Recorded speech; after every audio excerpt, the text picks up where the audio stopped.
আসসালামু আলাইকুম। সম্মানিত প্রিয় দেশবাসী, আমি কবি মোহাম্মদ বাচ্চু মিয়া। আজকে মহান বিজয় দিবস 16ই ডিসেম্বর উপলক্ষে সকল শহীদদের স্মরণে আমার লেখা গান আপনাদের মাঝে উপস্থাপন করব। যেহেতু আমি খুব বেশি লেখাপড়া করিনি, তবু আমার এই দেশের ভালোবাসা এবং শহীদদের স্মরণে আমার এই ছোট্ট প্রয়াসটুকু আপনাদের সামনে উপস্থাপন করব। আমার সুরে চন্দে তালে লয়ে হয়তো ভুল হতে পারে, আপনারা একটু ক্ষমা দৃষ্টিতে দেখে নেবেন, সেই প্রত্যাশায় শুরু করছি। সবুজের সমারোহ দেখা যায় ওর রূপসী আমার এই বাংলা, রহম করো তুমি আল্লাহ, রহম করো তুমি আল্লাহ। সবুজের সমারোহ দেখা যায় ওর রূপসী আমার এই বাংলা, রহম করো তুমি আল্লাহ, রহম করো তুমি আল্লাহ। এই সবুজ শ্যামলা দেশে ধানের শাড়ির পাটে দুঃখে সুখে মিশে রঙিলা স্বপ্ন হাটে। এই সবুজ শ্যামলা দেশে ধানের শাড়ির পাটে দুঃখে সুখে মিশে রঙিলা স্বপ্ন হাটে।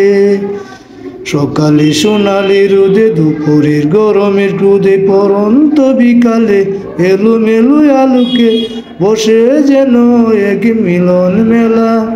সন্ধ্যায় ভরে নীল হয়ে যায় ঘর মিল, রাতের আধারে নিঝুম খেলা।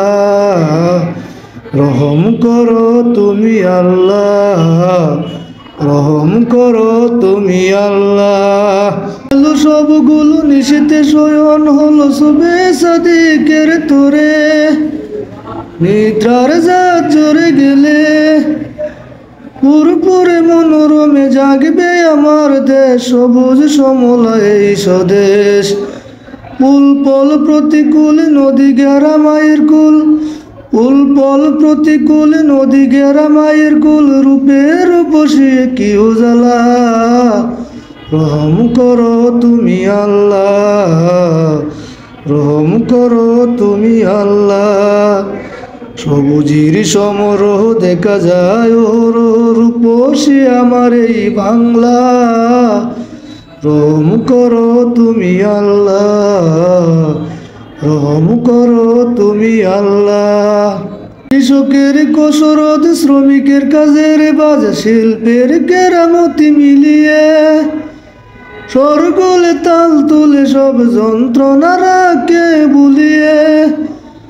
জেলে নদীর বাকি রূপালি মাছের ডাকে, মোহরে তো ধরে নাইর পাল্লা।